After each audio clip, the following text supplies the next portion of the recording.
ప్రధానంగా సంగప్ప గారు మాట్లాడినప్పుడు కానీ మనకు వెంకట్ గారు మాట్లాడింది కూడా ఇప్పుడు వరంగల్ లైవ్ కూడా చూపించారు. ప్రధానంగా ఈ పార్లమెంట్ ఎన్నికల్లో ఒక ప్లాన్ ప్రకారం బీజేపీ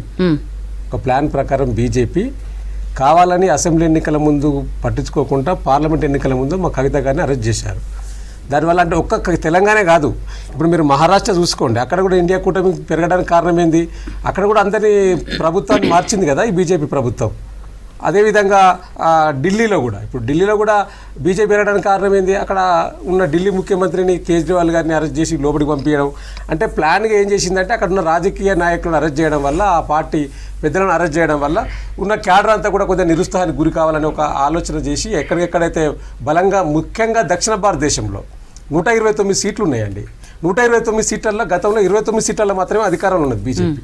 ఇప్పుడు ఆ 100 సీట్లలో ఇంకెక్కువ పర్సెంటేజ్ కొట్టడానికి నరేంద్ర మోడీ గారు, అమిత్ షా గారి ప్లాన్లో భాగంగా అక్కడక్కడ పశ్చిమ బెంగాల్లో డిస్టర్బ్ చేసిండు, తెలంగాణలో డిస్టర్బ్ చేసిండు, ఢిల్లీలో డిస్టర్బ్ చేసిండు, ఇట్లా కొన్ని రాష్ట్రాల్లో డిస్టర్బ్ చేసుకుంటూ వచ్చారు.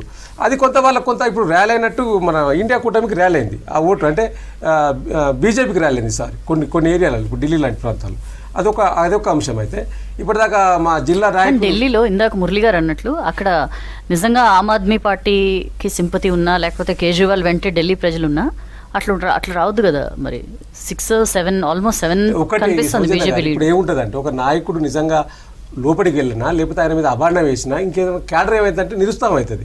ఆ క్యాడర్కు ధైర్యాన్ని నూరిపోసే నాయకుడే తెర మీద లేకపోయే వరకు, అంటే లైవ్లో లేకపోయే వరకు వాళ్ళకి చెప్పే పరిస్థితి ఉన్నది. ఇవాళ ప్రధానంగా ఇలా మేము నష్టపోవడంలో ప్రధాన కారణం ఏంటి అండి? ఇలా బీఆర్ఎస్ పార్టీ ప్రధానంగా 9 మంది అభ్యర్థులను బీజేపీ తీసుకొని పోటీ చేయించింది.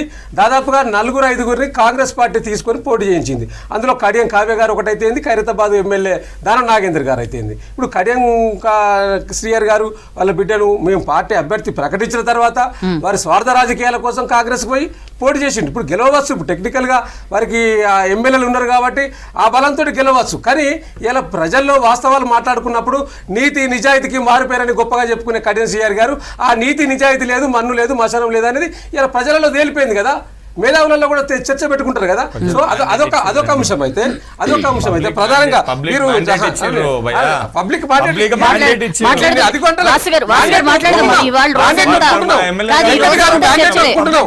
అదే విధంగా దాదాపుగా మీరు అసెంబ్లీ ఎన్నికల గురించి వెంకట్ గారు మాట్లాడారు. 15 సీట్లలో మేము 15 సీట్లలో అసెంబ్లీ ఎన్నికల్లో 800 నుంచి వెళ్ళి 1800 మెజార్టీతో, అంటే 15 ఎన్నికల్లో 15 సీట్లలో అసెంబ్లీ ఎన్నికల్లో అసెంబ్లీ ఎన్నికల్లో ఓడిపోయిన సీట్లు కూడా 1200, 1300, 2000, 3000 ఓట్లతో వీళ్ళ జిల్లానే ముఖ్యమంత్రి గారి జిల్లా ఆల వెంకటేశ్వర రెడ్డి గారు ఓడిపోయిన ఓట్లు 1800 అండి. 1200-1800 ఓట్లతో ఓడిపోయాడు. నేనంటే మేము చాలా తక్కువ మెజార్టీ తోటి మా అభ్యర్థులు ఓటమి పాలై అధికారానికి దూరమైనాం. మేము ఎక్కడ కూడా ఇబ్బంది పడతలేము. కానీ మీకు మాకు తేడా చాలా తక్కువ. దాంతో ఏదో మీరు పార్లమెంట్ ఎన్నికల్లో గెలిస్తే సంతోషమే, కానీ మీరు గెలిచినాం కదా అని చెప్పి ఇక బీఆర్ఎస్ పని అయిపోయిందని చెప్పి ఏదైతే చెప్తా ఉన్నారో అది కుదరని పని. తెలంగాణ రాష్ట్రంలో నాయకత్వం ఉన్నదండి.